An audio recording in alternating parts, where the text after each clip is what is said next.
Day 8, family. Day 8. Let's jump right into it. Today was I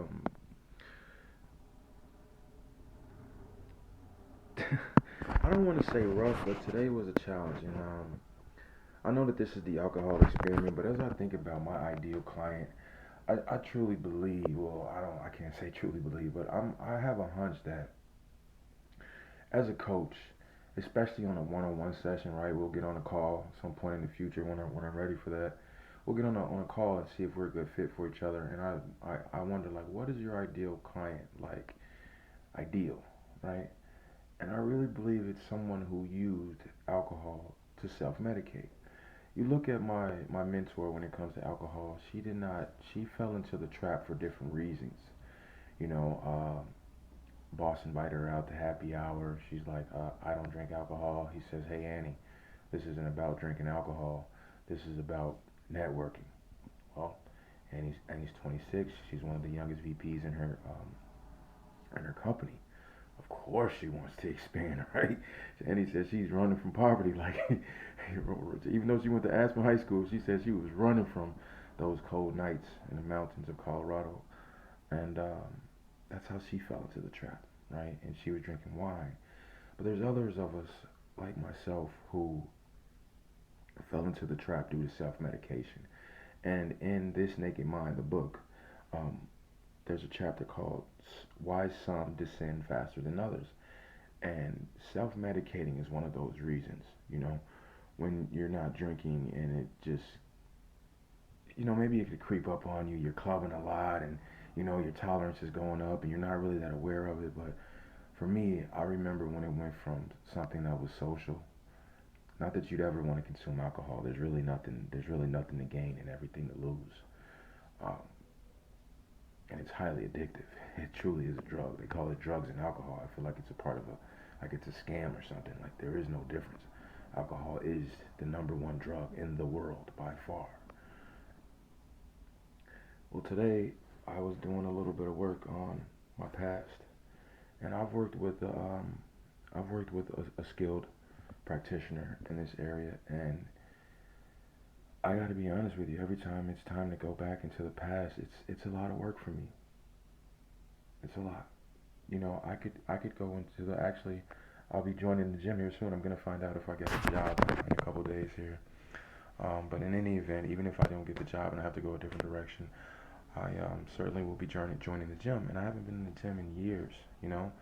But I promise you, it will take no time to knock the dust off, and you know what I mean, and get up and running. It'll actually be pretty fun, even though I'm gonna be sore as crap. But that's why you gotta stretch. All right? Isn't that funny? We go to the gym, break down our muscles, get sore, and then to speed up the recovery, we stretch, stretch out those sore muscles. It's kind of symbolic to what we're doing here, but I was just knocking the dust off a little bit because I've been in the green, right? But I'm not doing all of the work. I'm not studying I'm not reconditioning my mind in terms of alcohol. This isn't about abstinence. I can drink whatever, however much I want, whenever I want. I choose not to drink, right? Like if I want to go in there and drink up a whole gallon of lemonade right now, I can do that.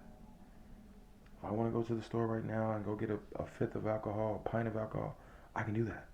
But we want to get ourselves to a state where, like when I was 16, why would I do that? I have goals and dreams, and that thing isn't going to do nothing but stop me. And the only reason I know is because I've seen a drunk person.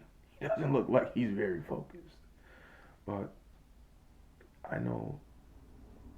So, with that being said, I want to tap a little bit into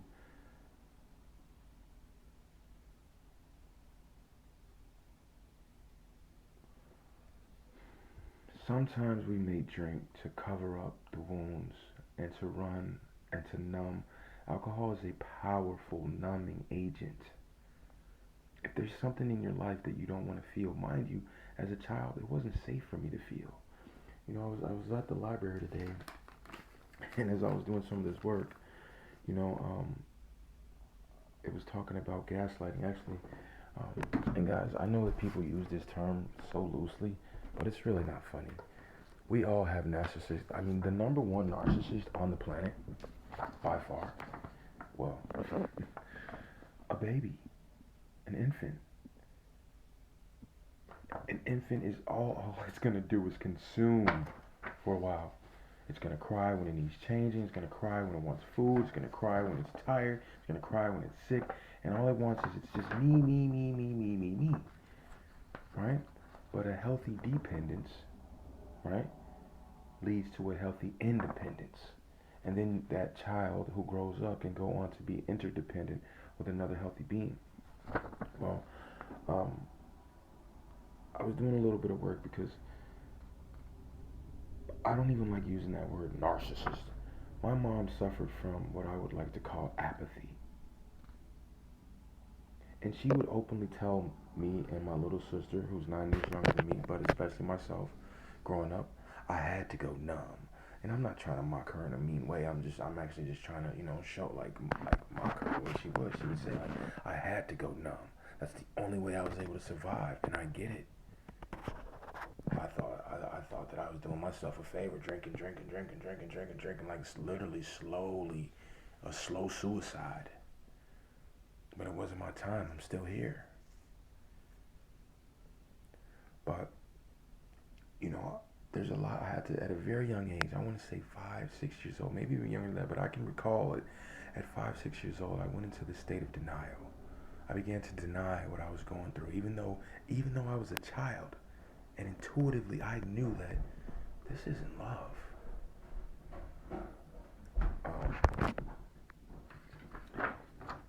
Here's a prayer. And then whoever wrote this blog, they went on to break it down. But it's called the Narcissist Prayer. But it's not like a prayer. It's more so like I don't know, I'll let you be the judge. But it says, that didn't happen. And if it did, it wasn't that bad. And if it was, that's not a big deal. And if it is, that's not my fault. And if it was, I didn't mean it. And if I did, you deserved it.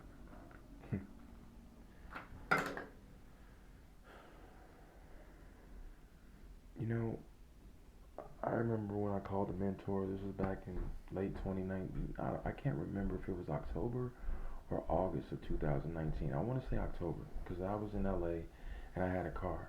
Because when I flew out there in August, I didn't have a car. My car was still in Chicago. I didn't drive it back. But there was a tournament in LA, so I flew out there. Yeah, this was 2019 because Medina hosted the BMW Championship. That was 2019. And while they were hosting the championship here, I went back to LA. So back to the point. I want to say it was October 2019, Q4. And I call a mentor crying, and they tell me, hey, listen, your mother is like my husband. I hate to take it. I don't hate to tell you, but she said, I think it's time. Go study narcissism. Narcissism. Okay. So first place I go is YouTube. First person that pops up is Dr. Ramani. I'm not a big Dr. Ramani. I'm not gonna say I'm not a fan. That's not true.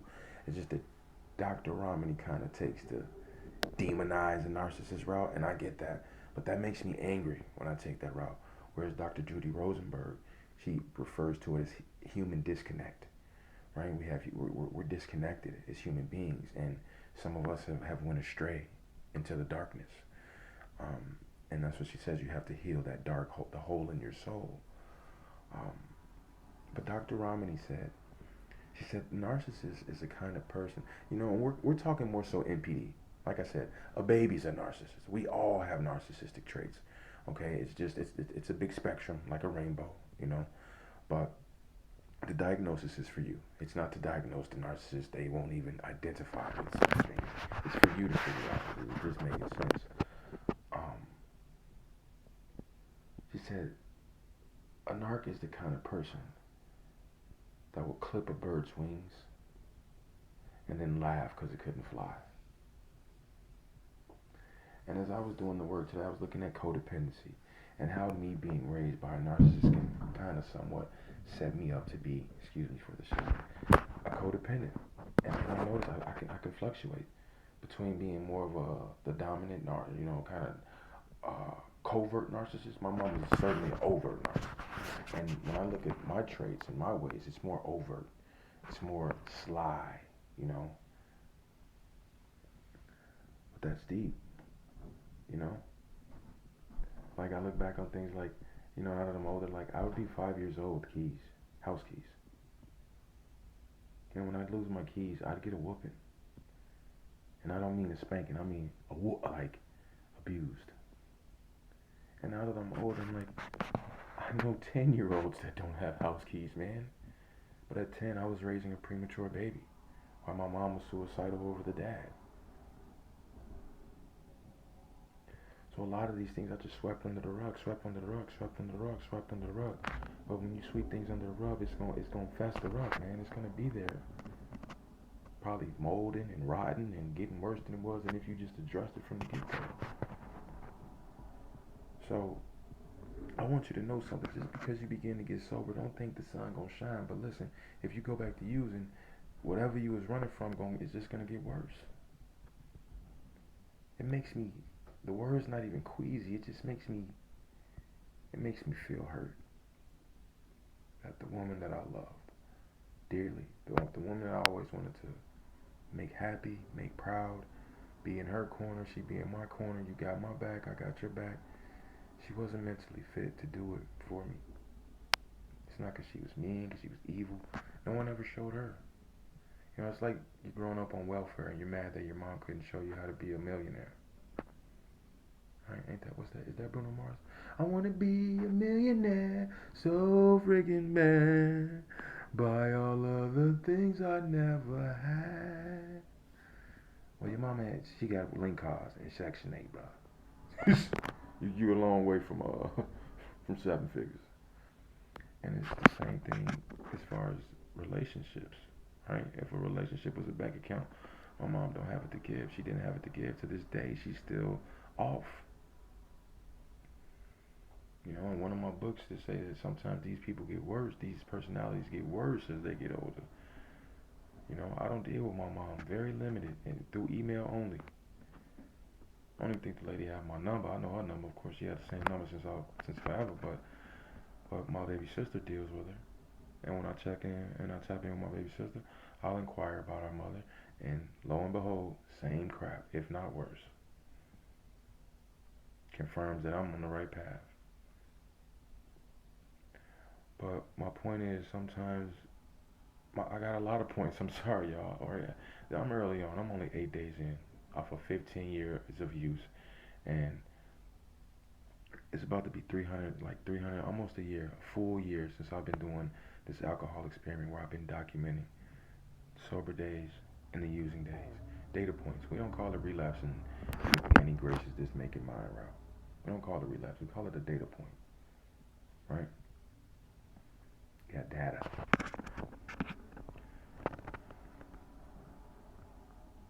But all of my mentors tell me is that if you persist, you will get through this. Just like a workout. You ever went to the gym and you got like 8 different workouts to do, and on the first one you like, gee, I'm not gonna make it. I'm only on step 1. You talking about 8? I'm not feeling it on step 1. And we got 8 to go, 8 steps. Whew. But the journey of 1,000 miles begins with 1 step. But I know one thing: if I don't address this alcohol issue, I'll never get to that. I could barely do my laundry on time when I'm drinking. Simple stuff, let alone this real work. You know, forgiving my mother, accepting that this was not my mother who just, was the runt of the litter and the eyeball. No, this is multi-generational on my mother's side, the Haitian side. Haitians are very oppressed people to this day, right? And this go back to a long time. I'm talking 1700s, like before that probably, but I'll be reading 1700s. France was pulling up on y'all island. Swipe, swipe, get to work. I'll be back. Have my stuff. Like, suppression, man. So, I know this was a little off topic, but it's actually very much on topic because I know I wasn't 25 years old at the top of my career, and not that I'm hating on anybody, especially not Annie, but I know when I started using when my mom that when I was 18 and I left home and I was scared. That's a trait of a codependent too. Scared to be alone. I was scared, like, oh my God, What I'm gonna do? I'm in the world by myself. I'm only 18. I need some money. If I can go back knowing what I knew now, I would have went to nursing school right away. Let me get me a nursing degree. But that wasn't the route I took. But here I am, 33 years old, putting the bottle down, moving forward, and becoming an alcohol freedom coach. I don't know what the future holds beyond that. Maybe 10 years from now, I could be, how to be a good dad coach. I don't know. But I know right now, alcohol freedom is, and we need to get free from it. Even those of us who are normal drinkers, if there is such a thing, it's gonna give way more than it takes. It's pointless. And you do as you please, obviously, you know what I mean. But if all my sisters and all my brothers out there that's using, because y'all running from some type of pain, not even avoiding it, I tried. I'm a pretty smart dude, and I failed time after time after time. Now, I wasn't drinking no wine, I wasn't drinking no beer, I was drinking vodka, cognac, rum, straight. Don't put no ice in it, don't put no juice in it, straight to the head. So, that's what I got for y'all today. That was real. The narcissist prayer. That didn't happen. That didn't happen. I said that happened to me before. I called my mom and I'm like, we moved back in. Whole another topic, but I said, why would you do that to your daughter? Do what? Do what? What you mean? Do what? You don't remember that? Tell me, a couple screws ain't there, a couple chromosomes, something I don't know. That didn't happen, and if it did, it wasn't that bad. And if it was, that's not a big deal. And if it is, that's not my fault. And if it was, I didn't mean it. And if I did, you deserved it. And they can be so good and so tricky, they'll convince you that you did deserve it. Now you don't love yourself. And as a man thinketh, so is he. So now you unconsciously poison yourself to death with the bottle. And you get that artificial high in the beginning, so you really get to lie to yourself. Ooh, I feel good. Psych, what is it good for? Absolutely nothing. Say it again. Y'all, I'm out. I want to get some rest, and I'm looking forward to getting this call from Planet Fitness that I'm in the game with them, and I will have a structured life. Very, very structured. I'm gonna say 5 hours off to, triples. When school start, you live a very cookie cutter life. Saturday, Sunday, maybe a little fun, a little play. Monday through Friday, really Monday through Saturday. Love y'all. We're gonna keep it going. Day 8, y'all. Day 8. How do I feel physically? I feel good. Mentally. I feel like we're starting to really get firing on all cylinders. I have been eating like a rodent. But I said, hey, you're early on. Take your time, kid. Take your time. That's one of the ways I self-sabotage. I try to get it all done at one time. Let's just be sober. And with being sober, let's be grateful. And with being grateful, let's simultaneously do this thing. Address the addictions and heal the heart. And turn my mess into my message. I love y'all. Romeo Jones. If you need anything, please find me. Comments. I should have my social media handles. I only plan to have Instagram. I don't like to get overwhelmed with all that stuff. It's so distracting, and I really care about y'all. And the ultimate goal. Look, here she is. Here is the genius of a woman, right? She look like my librarian. I swear every time I look at her, she look like the librarian.